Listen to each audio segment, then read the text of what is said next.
Bonjour Thomas Porte. Bonjour Pablo. Merci d'avoir accepté notre invitation. Vous êtes syndicaliste à la CGT, membre du Parti communiste français et auteur aux éditions Arcane 17 de Au cœur de la haine. Alors le point de départ de ce livre, c'est votre assignation en justice par Génération Identitaire après que vous les aviez dans un tweet traité de nazis en 2018, suite à une opération anti-migrants au col de l'Échelle. Après ça, vous avez décidé d'aller à la rencontre des acteurs de terrain qui luttent contre l'implantation et les idées du Rassemblement national, donc à Hénin-Beaumont, à Hayange, dans la Sarthe, à Lyon.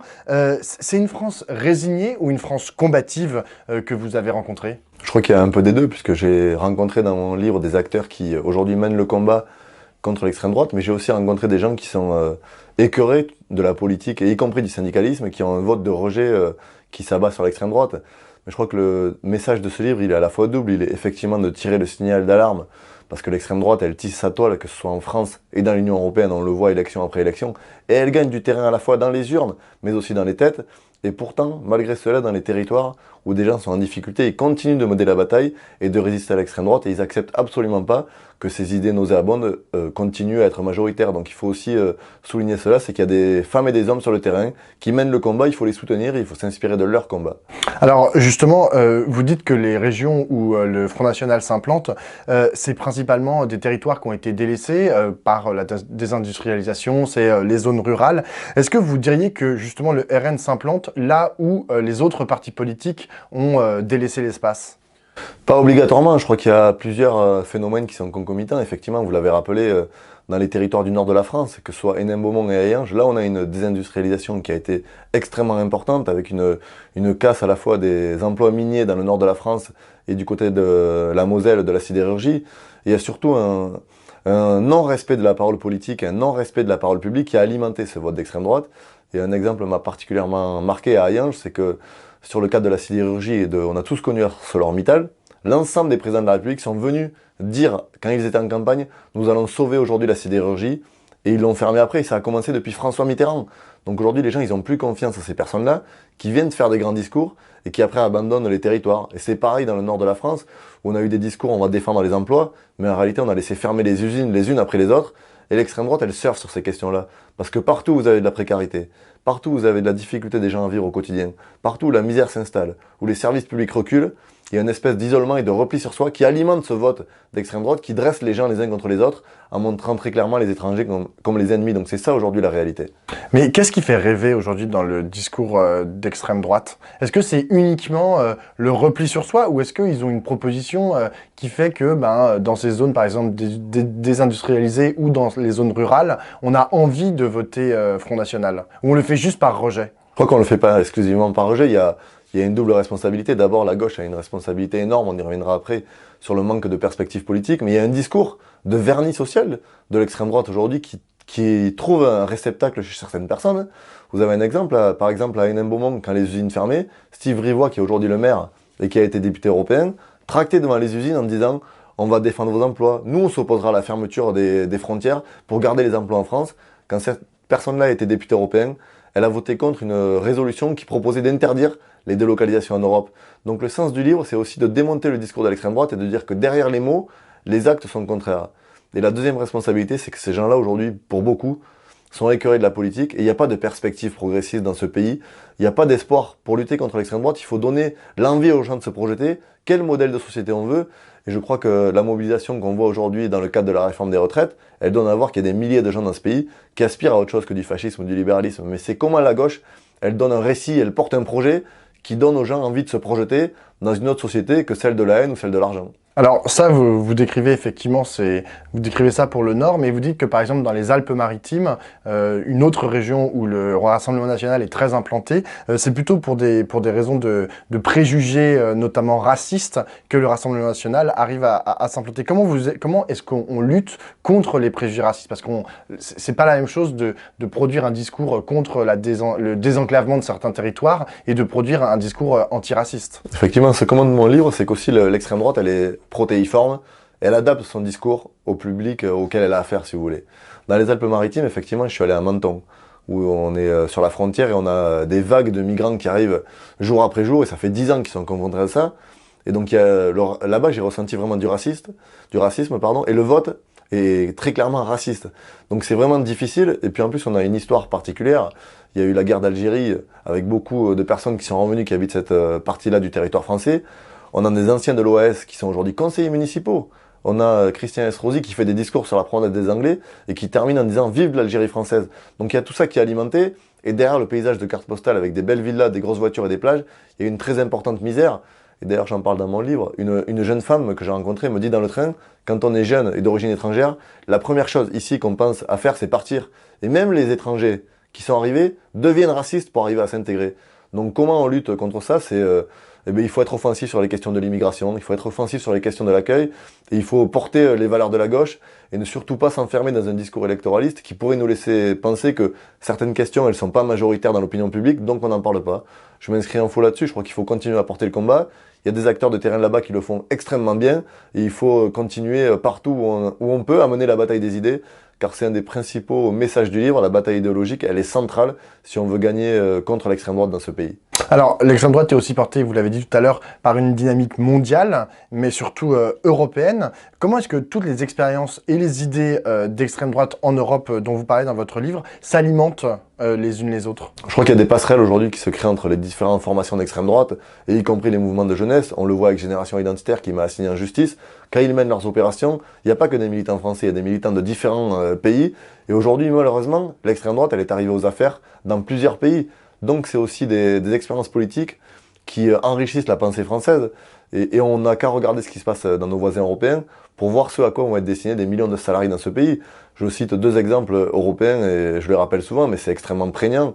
Vous avez aujourd'hui, par exemple, la Hongrie avec Viktor Orban. Une de ses premières décisions, c'est 300 heures supplémentaires imposées par le patronat aux salariés, payables 3 ans après. Vous prenez aujourd'hui l'Autriche, une semaine de travail à 60 heures. Salvini, il a dégradé les droits du travail et il a interdit les piquets de grève devant les entreprises. Donc c'est un parti qui est ultra-libéral, qui est antisocial et qui est vraiment...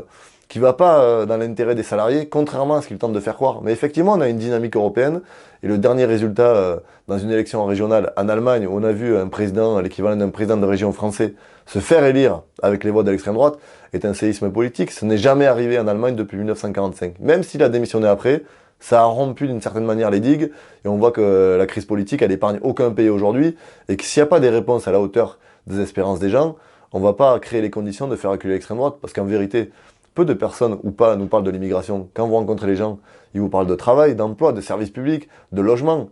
Sur les discussions qu'on a avec ces gens-là, l'immigration n'est pas le premier sujet. Mais Emmanuel Macron tente de le mettre sur la table pour essayer, dans une stratégie politique, d'être au second tour face à Marine Le Pen. C'est aujourd'hui la seule discussion qu'il a, et c'est un jeu extrêmement dangereux qui peut conduire au pire.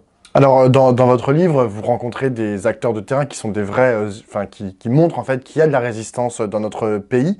Mais au niveau national, est-ce que vous trouvez, par exemple, que les responsables nationaux, qu'ils soient politiques, associatifs ou autres, ou les intellectuels, est-ce que vous trouvez qu'ils ont assez pris au corps le thème de la lutte contre le Rassemblement national? Je crois qu'aujourd'hui, non, il n'y a pas les responsables politiques de gauche.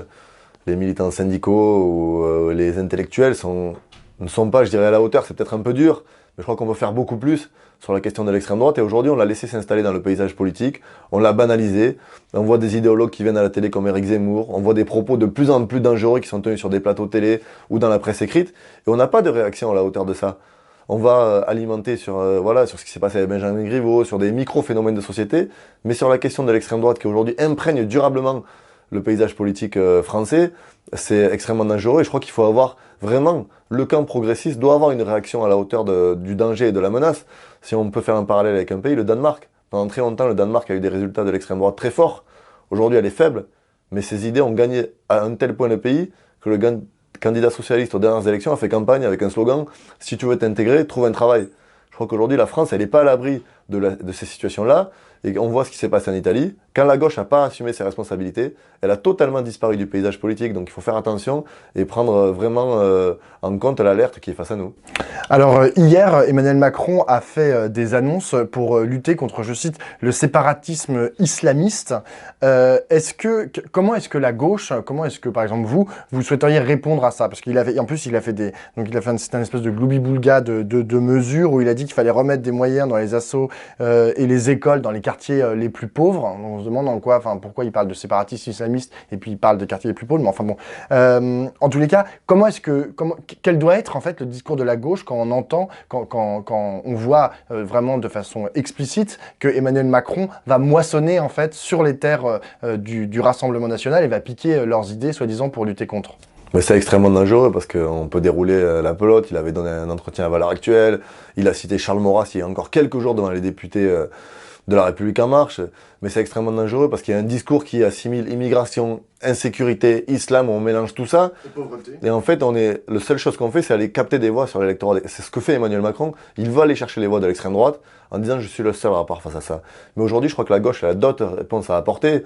Il faut effectivement des moyens pour les quartiers populaires. Il faut développer les services publics. Il faut un autre partage des richesses. Il faut développer la réduction du temps de travail. Il faut avoir des questions d'aménagement du territoire. Tout ça, c'est des questions qui sont très importantes. Et je crois qu'aujourd'hui, le principal problème de la France, c'est pas l'islam radical ou c'est pas les problèmes de religion. C'est pas ça. Aujourd'hui, le problème, c'est qu'on a un pays qui est en train d'être explosé avec des inégalités sociales de plus en plus importantes. On a une minorité de riches qui ne cesse de s'enrichir et on a un désespoir très important d'une partie de la population avec des territoires oubliés de la République. Mais c'est comment on arrive à les reconquérir et on n'y arrivera pas sur ces questions-là. En tout cas, la gauche, elle n'a pas ce jeu-là à jouer. Et je crois qu'il faut se féliciter de l'initiative que vous avez menée il y a quelques mois sur la question des migrants, notamment du manifeste et de l'appel. Voilà, c'est des initiatives à la hauteur de la gauche.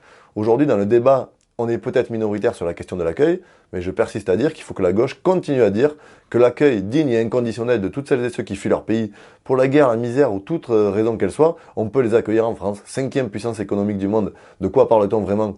Il faut accueillir ces gens-là. Et je crois qu'il ne faut pas reculer sur les idées et il faut maintenir nos valeurs, même si elles ne sont pas dans le courant ou dans l'opinion publique actuelle. Il faut tenir bon. Et je persiste à croire qu'aujourd'hui, quand vous interrogez les gens, ils ne sont pas sur ces sujets-là en réalité. Alors, vous avez parlé de territoires oubliés de la République, qui auraient été oubliés par les responsables politiques et dans lesquels il y aurait moins de services publics, moins d'argent dans les infrastructures, etc. Mais est-ce que vous êtes déjà allé dans ce qu'on appelle les quartiers perdus de la République et qui seraient sous-entendus, il y a certains éditorialistes et certaines personnes qui réfléchissent sur le sujet, qui disent que c'est des quartiers qui seraient aux mains des islamistes. Est-ce que vous en avez déjà visité un, là, dans votre tour de France? Je crois que je n'ai pas visité et puis je m'inscris en faux. Il n'y a aucun quartier aujourd'hui qui est aux mains des islamistes. Et les territoires abandonnés de la République, c'est pas simplement les quartiers populaires. Je me suis rendu en Sarthe dans le cadre de mon déplacement, un département les plus rural de France. Et au fin fond du département, on a une usine qui s'appelle Argo-Wiggin, qui a été liquidée alors qu'il manquait 25 millions d'euros.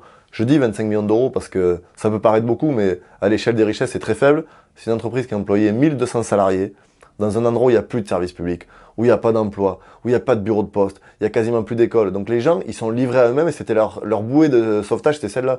Vous allez à l'école, vous sortez de là, vous passez un diplôme, vous rentrez à l'usine. Elle a été liquidée aujourd'hui et ça, c'est un territoire abandonné qu'on laisse crever, entre guillemets.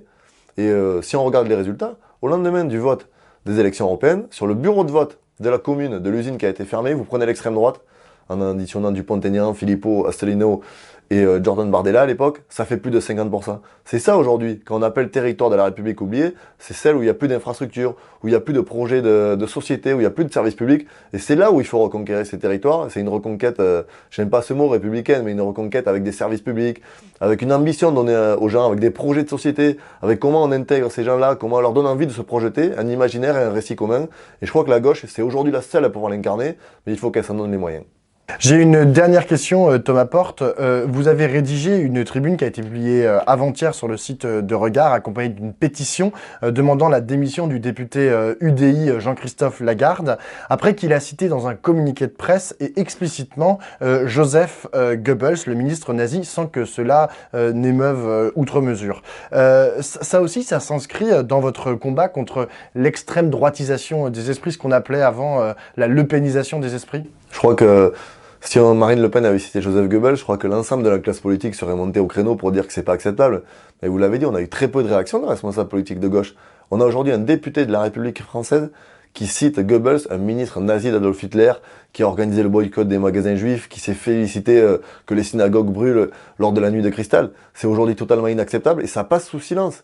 Alors tout le monde est focalisé sur Benjamin Griveaux, mais moi je tiens à alerter, on a quand même un député français qui cite un ministre d'Adolf Hitler. C'est extrêmement grave, et je crois qu'il faut que les responsables politiques de gauche, il a encore temps aujourd'hui d'avoir une réaction. Je crois que cette personne-là, elle ne peut plus aujourd'hui être élue de la République et représenter les Français. On connaît l'histoire de notre pays, on connaît les crimes nazis, on ne peut pas se permettre aujourd'hui de citer cette personne-là. Mais c'est aussi un regard du climat ambiant.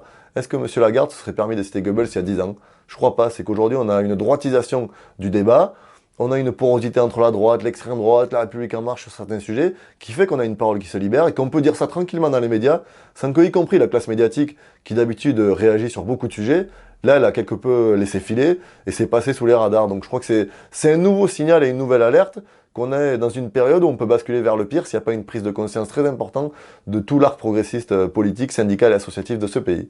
Merci beaucoup Thomas Porte. Merci.